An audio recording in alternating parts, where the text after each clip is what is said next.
Bien, pues ya está con nosotros Agustín Delgado, que le voy a dar la bienvenida. Agustín, muy buena. Buenos días. Derechos y deberes. Hay gente que ni se ponen los cascos ¿verdad? Y además es Y cierto, ¿no? los vemos ahí en el peligro y... Y uno que ha trabajado tantos años y en diferentes empresas, es cierto, ¿eh? No se, hombre, es lamentable un accidente, pero es que no se respetan las cosas, ¿eh? El cinturón, a lo mejor sube 3 metros, pues de 3 metros una persona se puede hacer mucho daño, ¿eh? Claro, sin los ¿para qué? anclajes y todo eso. No, el casco siempre es verdad, son cosas que no respetamos. Y si no te lo dan, pídelo. Pero si es que lo dan, eres tú el que Pero no si te no lo te lo pone. dan, pídelo también. Claro. Que hay empresas que no tienen todavía planes de trabajo, que parece mentira. No. O que no lo tienen activo o arreglado. Entonces es un derecho también del trabajador Hombre, por supuesto. de exigirlo. Para eso está claro. Bueno, Agustín, ¿de qué nos vas a hablar hoy? Bueno, pues hoy vamos a tocar un tema que no es nuevo, pero entre ayer viendo yo y escuchando este problema de los desahucios, ¿no? Es curioso, Salva, porque sí que son a muchísimas familias, pero curiosamente, si tú haces un recuento, tú verás que son a más familias gitanas que castellanas a las que intentan desahuciar, ¿no?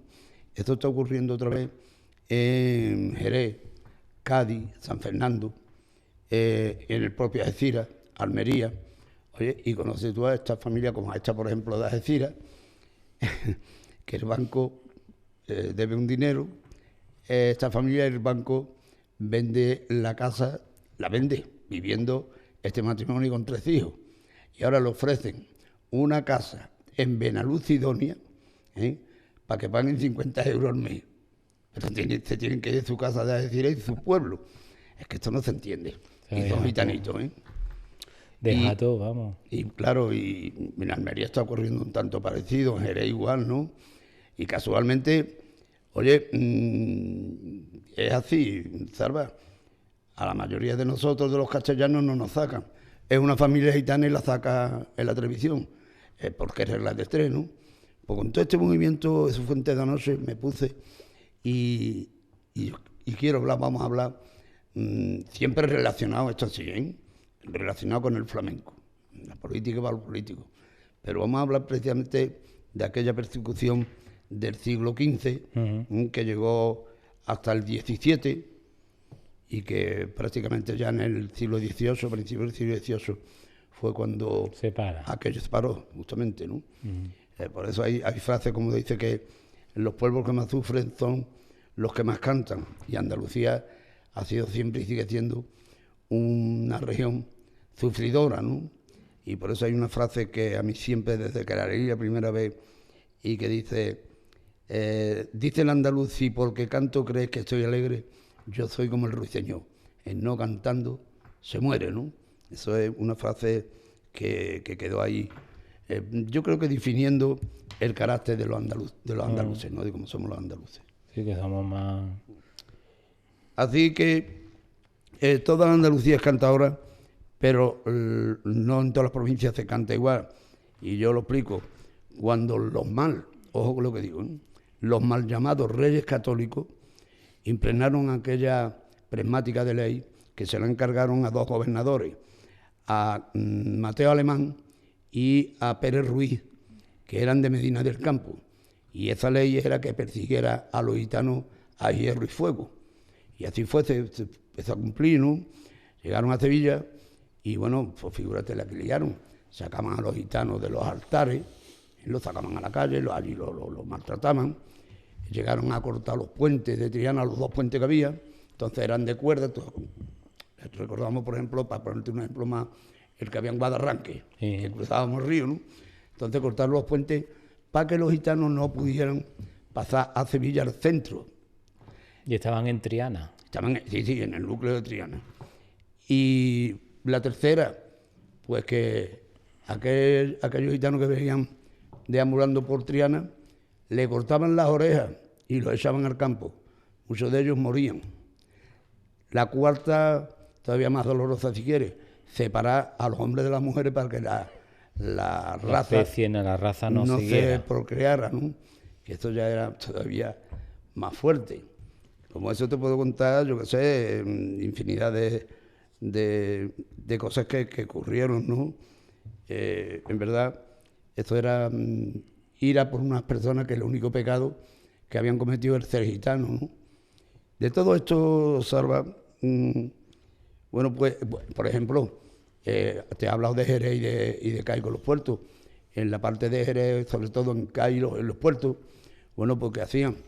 Que cogían a los gitanos y los llevaban a las galeras reales, encadenados, y le hacían sacar piedras del agua, de la carraca, piedras del agua, y la llevaban hasta un sitio llamado la Mina de los Azoques, que era una cueva que había a unos 500 metros de la orilla de la playa, ¿no? Y habían también muchos que ya de cansancio, de agotamiento, no comían, pues morían dentro de aquella cueva, que no era la Mina de Azoques, no, era una cueva, de las que ahí todavía quedan algunas, ¿no? Eso en la parte de la Carraca, la parte de Cádiz.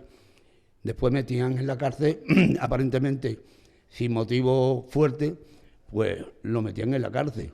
Y estamos hablando siempre de esa persecución de los gitanos, que acabó gracias a la labor de un rey bueno, que fue Carlos III, que se encontró a esa Andalucía devastada, en la pobreza, en la miseria.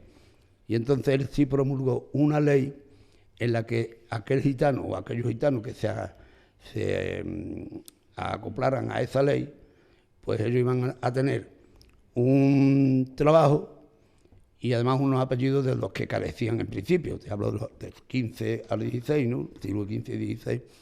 Ellos no tenían entonces apellidos. Recordemos, si quiere, de paso. Tenían apodos, ¿no? Apodos sí, pero que ellos venían pero de la apellido... India, entonces no tenían apellido. De ahí que todo el que se acogió a esa ley prismática lo mandaron a trabajar, y al final te vas a ver por dónde va esto, en el sentido paralelo. Lo mandaban a los cortijos, a las grandes macías, a coger algodón, a coger trigo, a hacer... Pero ¿qué ocurre? Que ahí le pagaban algo y además le daban el apellido. De ahí los Jiménez, los Heredias, los Montoya, los Cortés, de gente hacendada aquel entonces, no los cortijeros. De ahí vienen los apellidos de la raza gitana. Bueno, ¿y qué ocurre con todo esto? Que ya se escuchaba, después de todo ese padecimiento, unos lamentos, unas voces, unos quejíos, y fue lo que fue el comienzo de lo que luego se le llamó cante. Pero eran gritos desgarradores, ¿no? de lamento, de dolor. El Planeta, uno de los primeros cantadores que junto con Tío Luis de la Juliana, que firmaron este salvoconducto.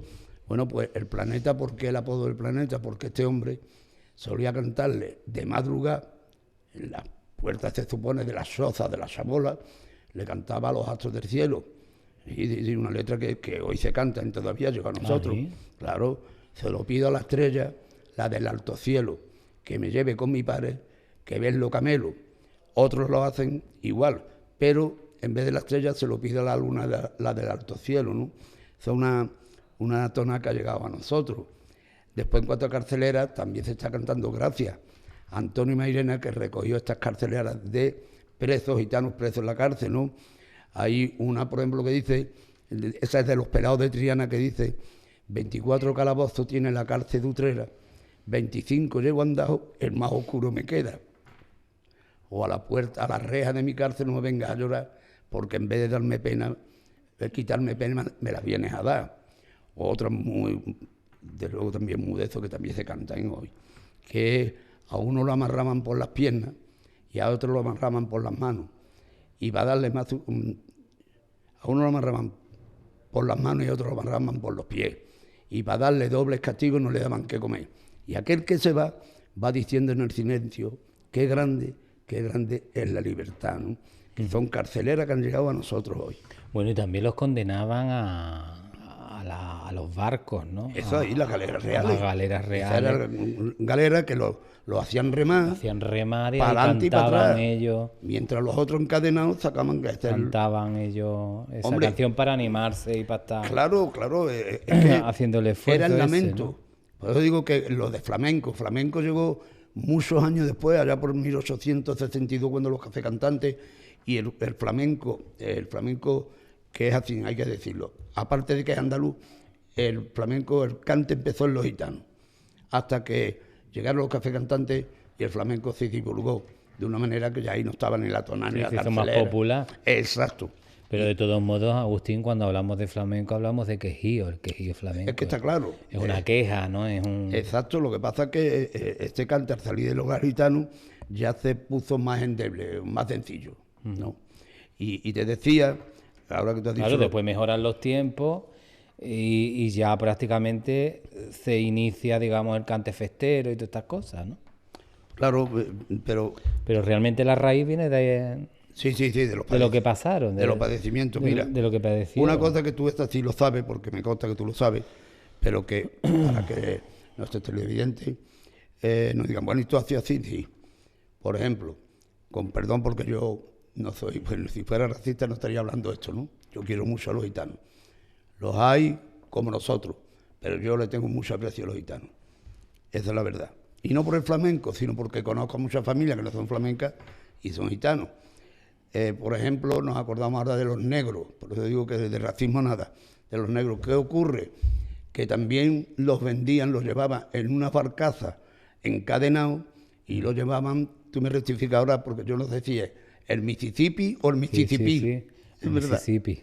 El Mississippi lo llevaban, ellos hacían unos cánticos en esos trayectos y también lo vendían en América para que los campos, para que también los trabajos forzados, también igual el algodón y todo aquello que había en los campos, ¿no? Y ahí se hizo unos cánticos, o hacían unos cánticos, que es de donde previno y se creó, fíjate qué paralelismo con el flamenco, ¿no? Se creó el célebre jazz y el blues, aquellos cánticos unos cantes que se dieron a conocer igual que en el flamenco, muchos años después también de esa persecución al negro y llevarlo a los campos. Las plantaciones de algodón. Justamente, así, ¿no? Y hay una frase bonita, hay dos. Una, por ejemplo, que por eso es lo del paralelismo, ¿no? Louis Armstrong. ¿Quién no ha escuchado y ha visto a Louis Armstrong cantar y tocar la trompeta? Y él decía que cuando él sentía lo de sus hermanos, lo de su pueblo, cuando terminaba el toque de guitarra se pasaba el pañuelo por la boca y lo sacaba por los labios, lo sacaba lleno de sangre. Bueno, pues Tianica la Briñaca en el flamenco dijo otra frase: cuando canto a gusto, la boca me sabe a sangre. O sea, para que te des cuenta que son dos pueblos, al final hermanados por la música y por la tragedia, ¿no? Sí, por la tragedia, exactamente. Bueno, y después cómo caza el jazz con el flamenco, que se han hecho fusiones. Precioso, hombre, es que sí, es que una maravilla, vamos. Es que al venir, no digamos lo que digamos, sino que la realidad, al venir de dos padecimientos, hombre, vamos a ver cómo te diría yo, no duelen los palos en espalda ajena como en la tuya, está claro, ¿no? Y es lo que aquí se trata, de que ahí sí hay motivo para que los dos cánticos, estos, tanto el cante flamenco como el jazz, sean paralelos. Porque los primeros que se hicieron fueron estos también quejíos de esos hombres. Ojo en que en los negros fue peor el maltrato, porque el que moría en el camino lo tiraban a la mar. Sí, y ahora estamos hablando y estamos viendo horrores, por ejemplo, en los emigrantes, ¿no? Aparte de las barcazas que se hunde, aparte de que es un negocio todo. Y parece que todo vuelve, ¿no? Vuelve ahora, las criaturas que mueren por hipotermia, lo tiran es que no lo llevan a ningún puerto, lo tiran a la mar y se quita la oportunidad. Y esto y está pasando también en el siglo XV. Por eso, perdón, en el 2015. Por eso se me ocurrió de hacer esto hoy, Salva. Sí, porque además otro día vamos a hablar de las cuevas. Por supuesto. Y además... Pues donde quedan las cuevas también, ¿verdad? Hay un sitio, no vamos a decir nada hoy, pero hay un sitio muy célebre que de ahí también salió el flamenco, ¿eh? Cuidado, muchos cantes. Que es de Alcalá de Guadaira, pero esa historia la haremos... Lo haremos otro día. Otro día, sí. Habla también de las cuevas, que es curioso. No, claro. Ahí no los echan, porque las cuevas... ¿Cómo van a echar? Sí, pero vamos, es que me das pie tú. Además, que querían también hacerlo como algo de patrimonio, ¿no? Claro, hombre, es que me das pie porque cuando famosa. que ya hablaremos más largo y tendido, cuando la familia, toda la prole de Joaquín el de la Paula, que fue el creador del cante por soleá de Alcalá, llegó a Alcalá, nunca me he dicho Alcalá de Guadaira, y le pidió al que regía el alcalde, Sí. por decirlo, le pidió, bueno, pues una vivienda para su familia. Y entonces el alcalde le dijo, ahí tiene 4 o 5 cuevas, coge las 2 que tú quieras. O sea, no una casa, sino... Y vivieron en las cuevas, ¿eh? Pero ya hablaremos de eso. Pues muy bien, nos vamos a quedar con el cante de un fenómeno, de Antonio Mairena. Además que... Vamos a escucharlo. Es ¿no? que mira, Antonio no vino a imponer su mairenismo, no. Quien diga eso está equivocado.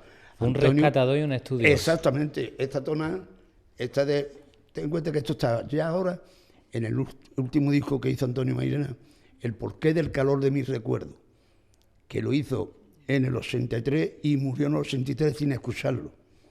El disco salió en octubre y él murió en septiembre Fíjate. de 1983. Él no llegó a El escuchar... último disco que hizo, ¿no? De Sí, Tomás y que lo de- tengo yo, claro, el porqué del calor de mis recuerdos. Y ahí, entre otros cantes, está esta tona, la de los pajaritos, y está la tona esta de que te he dicho yo, de aquel que se va, el de esta carcelera. Pues vamos a escuchar a Antonio Mairena, vamos a escuchar por bulería.